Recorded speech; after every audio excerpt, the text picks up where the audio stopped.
Imagine walking past a regular looking house in a quiet California neighborhood. There's a small lawn, maybe some garden gnomes, or a few holiday lights. You'd never stop to think twice about it. Just another quiet family, just another quiet house. But what if I told you that inside that house, 13 children were living in conditions so horrific, so disturbing, that even seasoned police officers broke down crying?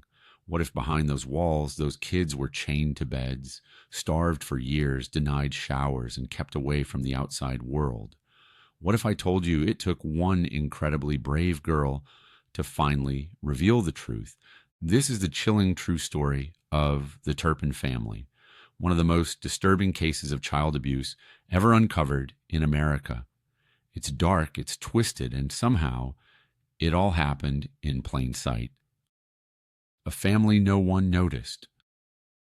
Let's go back to the beginning. David and Louise Turpin seemed odd, but not dangerous. They had 13 kids. That alone raised some eyebrows, but not alarms. They moved around over the years, from Texas to Murrieta, California, and finally Perris, a quiet suburb about an hour outside of Los Angeles. Neighbors saw the family from time to time. They didn't talk much. Sometimes the kids were out late at night, all dressed alike. They went to Disneyland, smiling for photos. To most people, they seemed strange, maybe controlling, but nothing that would make anyone call the cops. David worked for defense contractors like Lockheed Martin. Louise stayed home. They homeschooled their kids, at least on paper. David registered a private school called Sandcastle Day School, listing himself as the principal. It was just a legal loophole that allowed them to avoid inspections and stay under the radar. The outside world never got a look inside, and that's exactly how they wanted it. A hidden hell. What no one knew was that inside the house, things were unimaginably dark. The Turpin kids, ranging in age from just 2 years old to 29, were being held captive. They were chained to beds, sometimes for months. They were allowed to shower only once a year. Their food was strictly controlled. Some days they'd get only a slice of bread, sometimes peanut butter. But their parents ate well. Yeah, there was food in the fridge, but it was just for David and Louise. If a child broke one of their twisted rules, maybe they stole a bite of food, maybe they spoke without permission, they'd be beaten or strangled. Over time, ropes became chains. The parents padlocked their own kids to their beds, and when the kids had to go to the bathroom, too bad, they were forced to go right there where they were chained. The house reeked of human waste. Trash and filth were everywhere. And yet, weirdly, there were unopened toys in closets, brand new items still in their boxes, like ghosts of birthdays that never happened. The children weren't just physically tortured. Their minds were twisted too. They weren't allowed to watch TV or have friends. They didn't even know basic things, like what medicine was, what a police officer did, or how to cross a street. Most didn't know what the word police even meant. They weren't just malnourished, they were robbed of an entire childhood. Jordan's plan. But in that darkness, a spark of hope lit up. Jordan Turpin, 17 years old, began to realize something was very wrong. She had secretly gotten hold of an old cell phone. No SIM card, just enough to use Wi-Fi. On it, she found YouTube. She watched videos of people her age dancing, laughing, doing things she'd never been allowed to do. And that's when it hit her. This isn't normal. This isn't right. Over 2 years, Jordan began to plan. She took photos of her siblings chained up. She memorized the number 911 from an ad she saw. She waited for the right moment. That moment came on January 14th, 2018.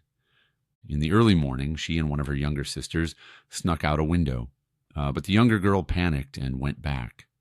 Jordan kept going, her hands shaking, her voice trembling. Jordan dialed 911. "I live in a family of 15 people," she told the dispatcher. "My parents are abusing us. My 2 little sisters right now are chained up." The dispatcher asked her where she was. Jordan didn't know. She'd never been outside alone. She had to describe street signs, to get help. It was like speaking a foreign language in a place she barely understood. But the message got through. The House of Horrors revealed. Deputy Mike Wallace arrived on scene. He found Jordan and listened to her story. She showed him the photos. What he saw chilled him to the bone. Police got a warrant and entered the house. What they found made headlines around the world. 3 children were chained to beds. They were pale, shaking, terrified. The house was dark and foul-smelling. Kids were sleeping during the day, awake at night. They had been trained to avoid all outsiders. One child, an adult woman, was 29 years old but weighed just 82 pounds. Another child couldn't say what a doctor was. Another didn't know what a medication was used for. Most had never seen a dentist. Some didn't even know their own birthdays. The kids were terrified to speak to the officers. They had been told their parents would kill them, or worse, if they ever told anyone. David and Louise Turpin showed no emotion. They just stood there, calm, as if this was normal. Justice and healing. The Turpins were arrested on the spot in court. They were charged with multiple counts of torture, child abuse, and false imprisonment. In 2019, they both pleaded guilty and were sentenced to 25 years to life in prison. During the sentencing, some of the children stood up to speak. Jordan told the courtroom, "I'm taking my life back." Her siblings talked about finding freedom, learning to trust people, and dreaming of college, friends, and careers. But the road ahead wasn't easy. The siblings were placed in foster homes. Some faced further mistreatment. Others struggled with mental health and trust issues. Money donated for their care was poorly managed, and they had to learn from scratch how to survive in the outside world. Still, many of them have gone on to thrive. Jordan became an advocate for other abuse survivors. She uses social media to speak out, sharing messages of strength and resilience. The siblings are in school, some are working, some are still figuring things out, but they are free. How did this happen? The Turpin case left a big question behind. How did no one see this coming? Because the children were homeschooled, no teachers ever saw them, no doctors checked in, no social workers visited, and neighbors who noticed odd things chalked it up to that weird family down the street. It was a perfect storm of secrecy, loopholes, and polite society not wanting to pry. David and Louise knew how to game the system, and for years it worked, until Jordan broke the silence. A final thought. There are stories you hear and forget, then there are stories that never leave you. The Turpin case is one of those. It's hard to believe it happened, harder still to accept that it happened for decades right under our noses. But Jordan's courage and her siblings' strength proved that even in the darkest place, a light can shine through. So the next time you pass a quiet house on a quiet street, remember, appearances can lie, and sometimes it takes just one brave voice to change everything.